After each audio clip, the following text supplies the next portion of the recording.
ओम साईराम. श्री साईबाबा मृत्यूलाही काही दिवस थांबवू शकतात, त्याचा अनुभव आपणास सांगत आहे.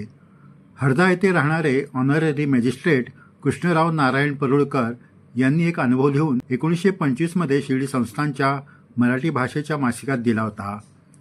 ते लिहितात, काकासाहेब दीक्षित यांचा मुलगा बाबू याचे लग्न खांडवा येथे होते. सर्वांना निमंत्रण पाठवले होते. तसे सदाशिव धुंडीराज नाईक म्हणजे सदुभैया नाईक यांच्या परिवाराला सुद्धा निमंत्रण होते. पण त्याचवेळी सदुभैया यांची आई खूप आजारी होती. तिची परिस्थिती इतकी गंभीर होती की तिचा मृत्यू कधी होईल हे सांगता येत नव्हते. लग्नाला 4-5 दिवस राहिले होते. त्यावेळी मी सदुभैया नाईक यांच्याकडे गेलो. त्यांच्या घरात चिंतेचे वातावरण होते. लक्ष्मण नाईक यांनी सांगितले की लग्नाला जाण्याची खूप इच्छा आहे, पण सदुभैयाची आईची गंभीर अवस्था पाहून जाणे बरोबर वाटत नाही. सदुभैया सुद्धा म्हणाले की बरोबर आहे, तशीच परिस्थिती आहे. पुढे सर्वजण आपापल्या घरी गेले.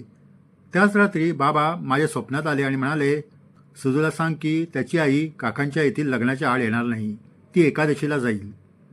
मी सकाळी उठून सदुभैया यांच्याकडे गेलो आणि सर्वांना स्वप्न सांगितले. सर्वांनी बाबांवर विश्वास ठेवला आणि लग्नाला गेले. लग्न व्यवस्थित पार पडले.